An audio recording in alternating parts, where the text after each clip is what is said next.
That looks pretty good, huh? Nice contrast. If you could feel this, you can't hardly feel where one veneer meets the other. There is absolutely no line in that at all.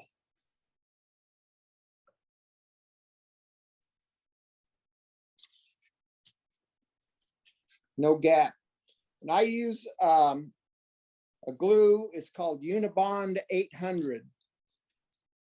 And the reason, and that's, I use it almost exclusively. If I'm going to use one of those cold press glues, I use Unibond 1. I like it better. I've also used Titebond veneer glue, and that's a good one too. The reason I like Unibond 800 is it's urea formaldehyde and it has no water in it. If you take a PVA glue and you touch this veneer with that PVA glue, you got potato chips laying all over. You have to really, really be careful with that. So we're putting our pieces together. We're all having fun, drinking beer.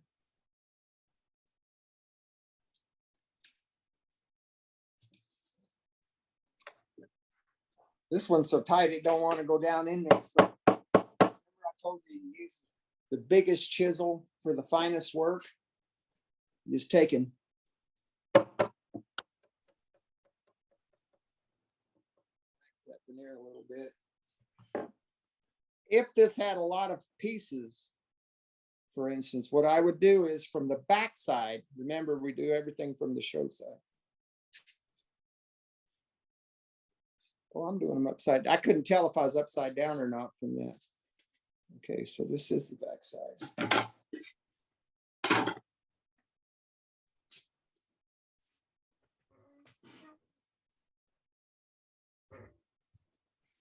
Anyway, remember I told you about the 60-day tape?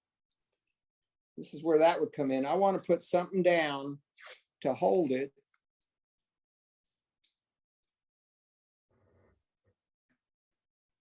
I really don't like this tape much, but it does its job for what I need to do. So I'll just put this down on the back side.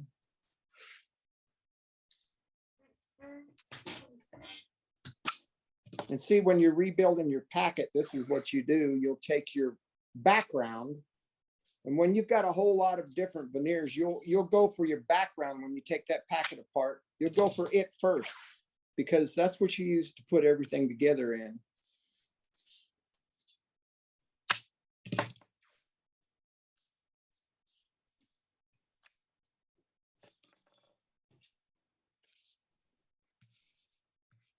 I'll rub this hard around the edges, not down the middle, because that's what I'm going to use to put my pieces together. If I hadn't softened this veneer yesterday, it would be in pieces right there. Okay.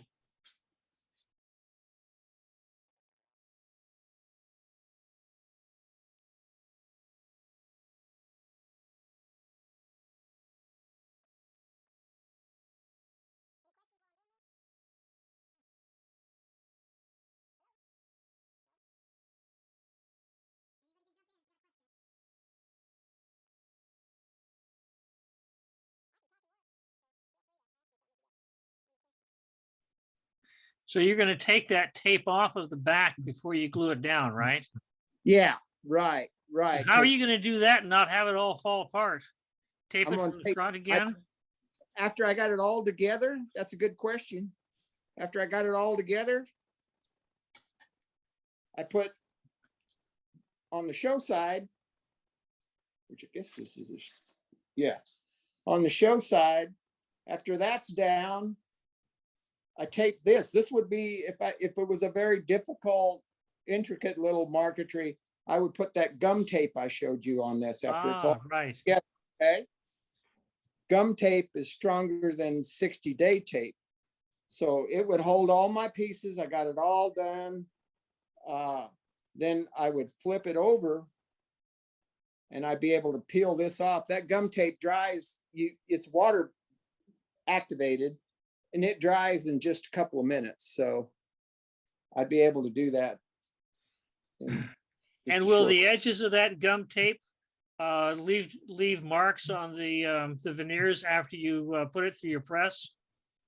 Well, yes and no. It does, but it's very slight. The gum tape is very thin paper, thinner than toilet tissue even.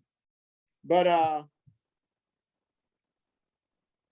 you take it off, you take the gum tape off, it's activated with water, like I said, so you'll spritz it with,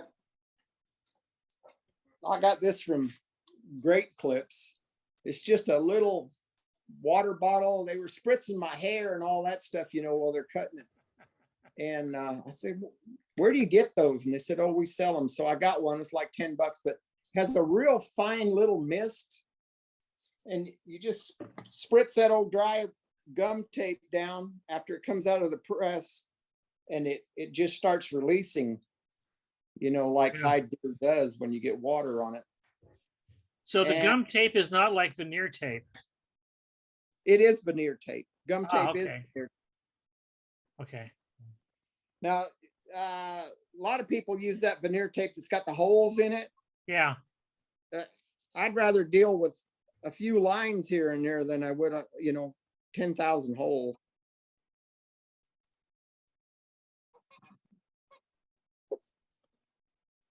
This one has a dot right where I made the deal. That's one of the, you know, it's pecky quilted maple. It's one of the pecks. Looks like I almost planned it that way.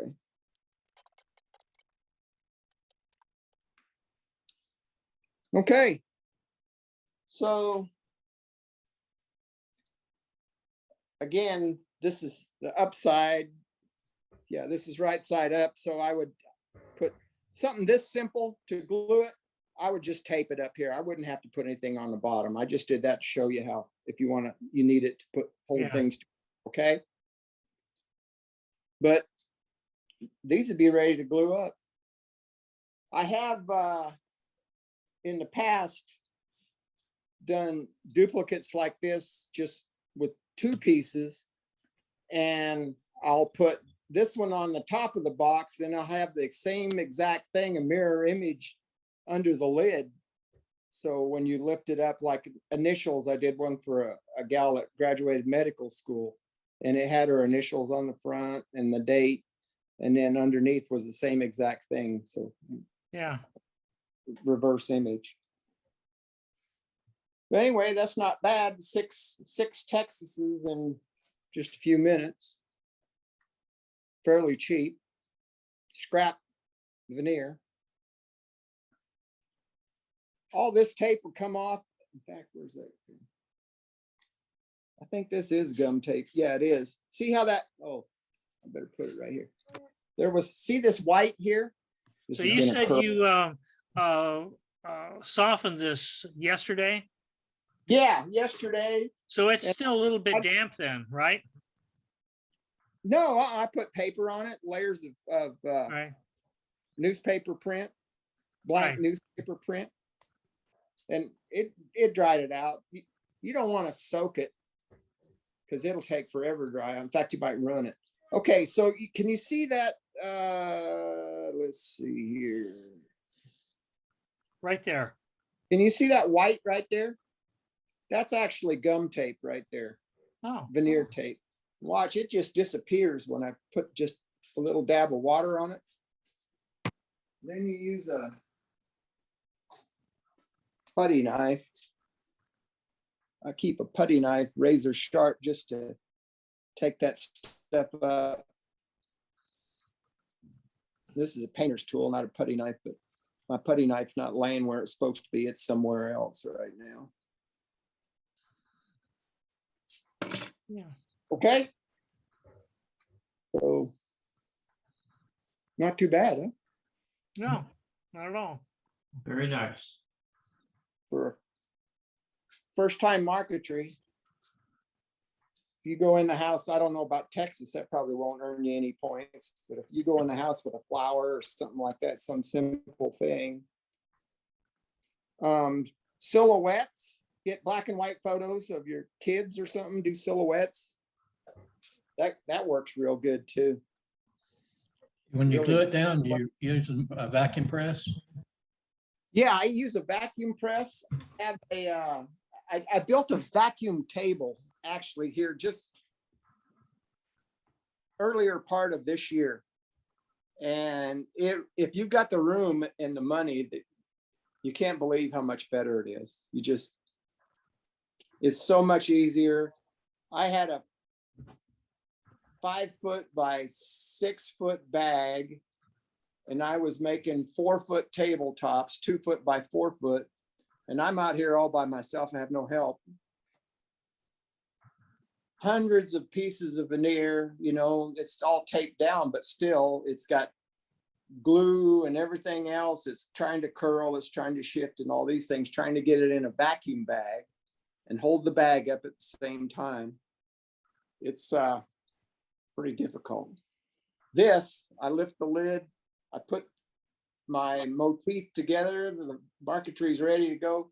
I just set it in there, close the lid and flip the switch. Yeah. And it made a huge difference. Yeah. If you can afford it, or now they have vacuum bags that have zippers along the sides. You can lift the top completely open, just set it down and then close the zipper. Joe Woodworker, that's where I get all my vacuum bags. They have vinyl and polyurethane, and I believe the vinyl is the one that's more expensive and has a lot more give. They last a lot longer, but if you're not going to do much of it, there's nothing wrong with getting the cheaper one. And I think you can probably get on the YouTube or the internet and figure out a way to get one of those cheap vacuum pumps from Harbor Freight to work as your vacuum pump too. Whatever you do, don't buy one of those Roar rockets. It's called a Roar rocket. Some people recommend them. They're only like $50, and then it's like, I think they're made in Canada. They're $50 for the bag and $25 to ship it or some crazy thing like that, but they're not worth the money. You pretty much get what you pay for. But for a couple of $100, you should be able to get a real nice bag, and for $400, you can probably get it all. Nice vacuum, nice bag. Very cool. Yeah. Let me show you here too. Paul Schertz. I can't say enough good about this guy. Great teacher, nice guy, superb artist. I mean, he's just unbelievable the work he's doing. And he's an old guy like me, so that's really good. But he's got this set of videos, and I'm not trying to sell them. I don't sell them at all, but I think he's still doing this. It's one's on marquetry, the other one is decorative veneering. Yeah. And I still watch these. I get in a bind where I can't figure out, a certain problem, how to go about fixing that problem. Chances are it's in here somewhere. And they're good to have, especially when you're like me and live out in the boonies and there's no one to ask, no one to talk to. So it's important to find answers. Good stuff. What else? He sells a lot of the tools I showed you, the V-tongs, the straight edge, things like that. And I think he's trying to retire from all that. So if you're interested, get them. If you come to my class, I've got some extra videos. I'll sell you for whatever he sells them for. I'm not trying to take his business away because I bought them from him. So what else?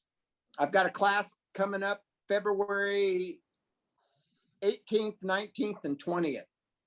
4 hours on Friday the 18th, then all day Saturday and all day Sunday. We usually get out a little early on Sunday in case you got a flight or something like that. But 2.5 day class. And you're going to show some photos. So we'll show you some class photos.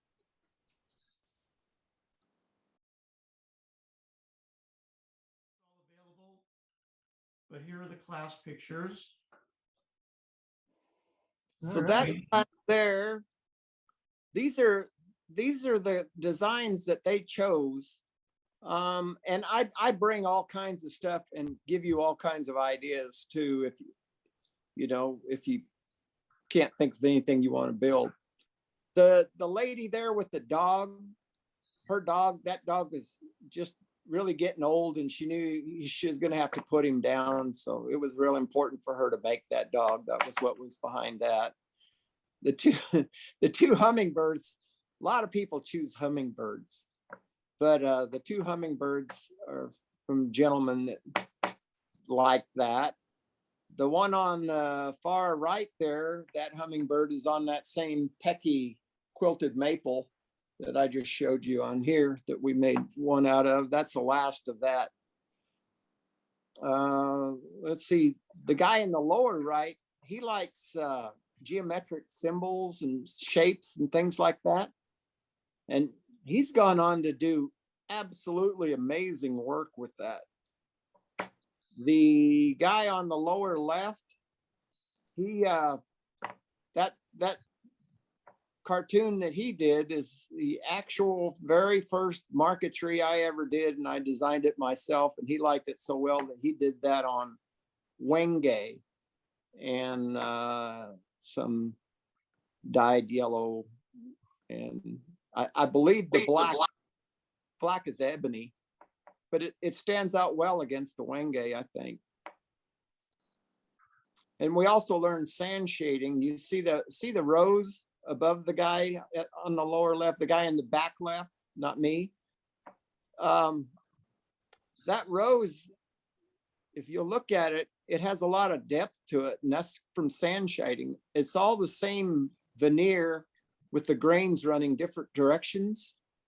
That's another thing we talk about is you want your grains to run whatever direction a natural flower would go.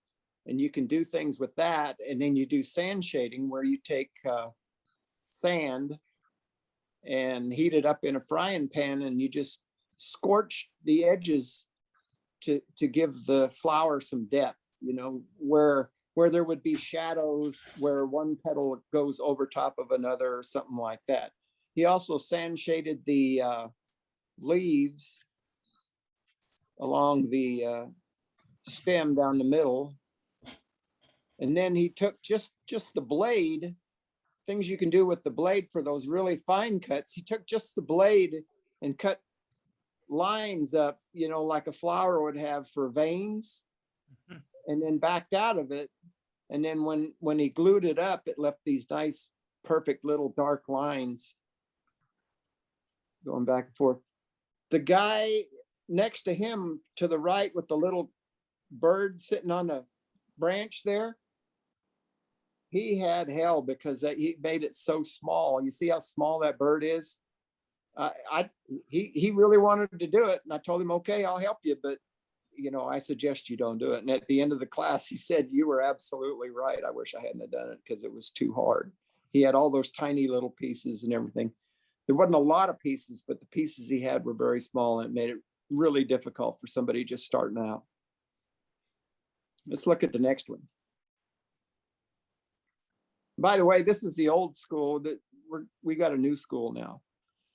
So that class, let's see, the guy on the left is an accountant, and he did his little dog, and his wife absolutely went crazy over it. He took her pictures home every night and told him, don't you dare screw that up. Guy next to him, that's Mike. He was a federal judge down there in Austin. He's a retired federal judge. He liked my class so well the first time. Next time I did it, he came back again. So he's been to my class twice now.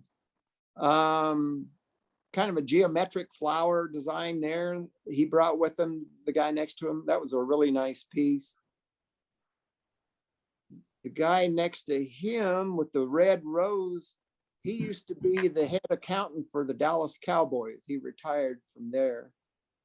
And he did a really nice job with that roses. Again, you can't see it unless we can get closer, but the sand shading in that rose made it look almost real. It was so well done. And let's see. Then we have some maple leaves there. That guy's in, he owns a store down on the square in Georgetown, Ron. And the lady on the far right came all the way from Salt Lake City, and she was featured in Fine Woodworking this month. If you'll look, you'll see a bird very similar to what you see there on a kind of an Asian cabinet. And that's Gay Jackson Myers. And after my class, she really got with it. She was an excellent student and went back and started building furniture and things like that. She was inspired by Craig Thibodeau. By the way, his book is an excellent book. He learned from Paul Schurz also, and it's called the Art, I think it's the Art and Craft of Veneering. Yeah. Can you see that? Oh, maybe this way. Can you see that? Art and Craft of Veneering, Craig Thibodeau. Excellent book. That's another one that's good to have around if you got questions, you know, even after you learn it. Sometimes you run into a situation and not know how to handle it. What's the next one look like? Next slide, please. There we go. Oh, go up to that corner, upper right, excuse me, where the grasshopper is. So this guy. Sorry, hang on. It's a great design. That grasshopper, remember I was telling you, you can do things with the blade. That blue you see there is the tape. He hasn't put those pieces in yet.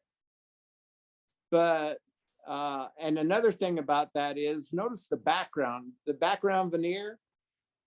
I think that is a eucalyptus there, a red gum. And we just found a pattern that naturally looked like, you know, it was sitting on the ground or on a piece of wood or something with the sky in the background. But you'll look to the right, see that, I guess it's called a nickel or whatever, this antenna coming out. Mm-hmm. And there's actually one that goes to the left up over the legs. Can you see it? You can barely see it. Well, all that is the width of a blade. He was trying to figure out how he was going to get that done. His wife had drawn that the night before and wanted him to make it, and he brought it down there. But isn't that cool how he did just the blade to make that antenna instead of having to worry about putting a piece of veneer in there? It showed up a whole lot better once it was finished. The blade cut was a lot darker after it got some finish on it. But a simple way to add detail and a safe way to do it too. Trying to get veneer to do that would have been horrible. You see how he sand shaded the shoulder of that grasshopper there, where under the wing. So, and then again around the belly there, that belly piece. Hmm. Were all of these student things done with a packet method? Yes, every single one of them. It's the only method I know. You know, there's a lot of other methods. Y'all have probably heard of the double bevel method, where you cut things at 12 degrees and all that. And I've even had a friend of mine that is really, really good at the double bevel method, and he sits there and does it all by hand and everything. I've even had him look at my cuts and tell me that there's no more gap on my cuts than there is on his double bevel, where they're supposedly setting one inside of another. So why put yourself through that? And you can do multiples. I've got all these cuts done. No, I'm not going to say perfect, but I'm going to say very well. And if I tried to do that with the double bevel method, I'd be looking at about 3 days work to do what I did in just a short period of time. So that's all flat. It looks like it's dimensioned, like it's, Yeah. got some depth to it, but it's not. It's flat, right? It's flat as a pancake. And Okay. said, if you put, I should have put some mineral spirits on it, but it would have caused the tape to loosen up. We hadn't glued it at that point. But yeah, isn't that neat how just a little Yeah. bit of hand can make such a difference? Another trick is like the antenna there is, you use that Unibond 800 is kind of a chocolate brown. Mhm. And it really makes something like that come out. It's just amazing. The Unibond will hide any mistakes you make, unless they're, really crazy mistakes, but good Okay. stuff. You got about there's that one. Isn't that pretty? That's some of that Kodo I was telling you about from B&B Rare Woods. So, Wayne, on that one, how many different packets roughly would be required to do that? One, we took the design and did just like I showed you, only we did it on cardboard instead of this foam board, but the foam board would actually be easier. And then we make a hinge, and we have our design on the top, like I showed you, glued to the top. And then we place those veneers inside of that packet. This doesn't go the whole width of the packet. It's just strategically placed in there. Does that make sense? Yes. And Yep. you can see where he made a mistake. You see the flower on the left, and it's got holly petals, and then all of a sudden it's got a blue one. Yeah. Because he lost the holly one and couldn't find it. Had to do the floor dive and still couldn't find it, which is pretty bad. So he just went ahead and went with what he had. And if you look though, something I taught him, and he did a really good job with it, is the grain direction of his leaves. You see how they go all different directions? Well, that's individual veneers placed at different angles to give it more realism. And then let's see, like the leaf going straight down from the flower, you can see where he tried to cut some veins in there, and it turned up real nice. He probably could have added even more. That's just one piece of veneer that he just cut down the middle as he is going through his packet. On the previous one, the grasshopper one, Yeah. the legs seem to lay over on top of other. It does pieces. look like that, but that's actually one piece. That back leg that comes down, like where it attaches to the bottom, Yeah. the big leg, that's just a small little piece that he cut out right there. Kind of an egg shape to it. Mhm. Yeah. Did you use wire for the antennas inlaid into it? No, that's a saw cut. Just use the saw cut, nothing else, and then back the blade out of it and went on about this, and that is what the result was for the antenna. It was a really, really nice touch too. I'll see if I can find a shot of that all done. It was really nice. In fact, if you look at Austin School of Furniture, he put it on his announcement that we're back doing classes. Not the one he put out today, but the one he put out like a week or two ago. You'll see that same thing all done with finish on it. What's the next slide shot look like, please? The guy on the, oh, he's back for his second time. That's the guy that was the head accountant for the Dallas Cowboys. The guy on the left is Dr. Tinsman. He's a pulmonologist. And when all this COVID and stuff started happening, he told me, you really need to quit doing classes. This is going to be bad. So I took his word for it. He lives over in Reno now. He moved to Reno, Nevada. So he liked the mountains and has a really nice place up in the mountains out towards Tahoe. Next.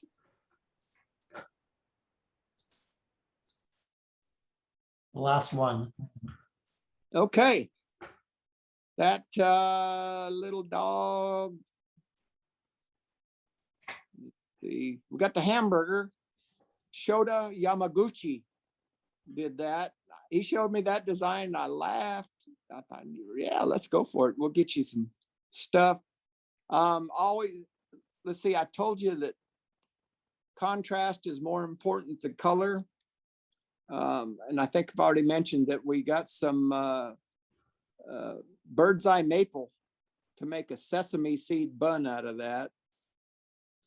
And we got some lettuce and tomatoes and some onions. What an imagination he has. He's a Japanese furniture maker that makes nothing but contemporary and mid-century modern furniture there in Austin. He never has to go looking for work because he works for architects and they keep him real busy all the time. Let's see, there's another. Yeah, we've already looked at that one. That's the last slide, huh? Yep. Yeah, that's the old place, and I haven't seen the new place, but they say it's really nice. It's a lot bigger. Classrooms are bigger. It's got air conditioning. When you got out, the bench room is behind that glass door there. When you got out in here, sometimes it was 100 degrees down there in the summertime. It was horrible inside that building. So, let me show you something.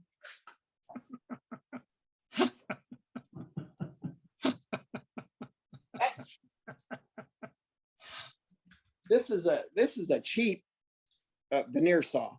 Yeah. But they work really well. And when you get them, they're not sharpened. That's what a lot of people don't understand that, but they are not sharpened. It has these little tiny teeth. And you take a file. Well, I don't know where it is. This stick is my file. And you just, the teeth are like this. They're flat. Right. Okay. And what you want is them like this. So you take and you go along this edge right here. Let's see. And you just file it ever so slightly to get those teeth at a point at the end, and then they'll work a whole lot better. Well, don't do what I did though. I filed all the teeth off the first day. That's why they give you two sides. You just flip it over and you get another side. But you can see how much smaller the bottom teeth are than the top. I haven't used it yet. Or you can get on tools for working wood, I believe it is. Gramercy, I think. And you can get one of these. This is about 20 bucks. And they're good. Always get one that doesn't have rivets because you can buy the blades for them. They're cheap. And you can change the blade out. This, I think, is like $160. It's a really, really nice tool. But honest to God, it's not worth $160 versus this. They both do the same job. This one does it a little better, but you have to sharpen this one also. So go ahead and go with the cheap one. Okay? Unless you got a lot of money like me and then get one of them, you know. I'm just joking. If you get a chance and you get interested in this, there's the American Marquetry Society. I'm the Q&A editor and I write a column in there. It's the magazine comes out 4 times a year. And it's $25 to join. It's a nonprofit organization. And I know there's chapters in your neck of the woods, but local marquetry guilds and stuff that are part of it. So you think about it, and you get interested in this, that $25 a year, they've been printing that magazine for 30 years, and you get every cartoon, every design that's ever been put in that magazine free. You just print it out, ready to go. And there's a lot of really, really nice work in there. So. We really appreciate you taking the time, Wayne, to stay up Oh, late you're and do welcome. this for us. Y'all are sure welcome. I appreciate you guys.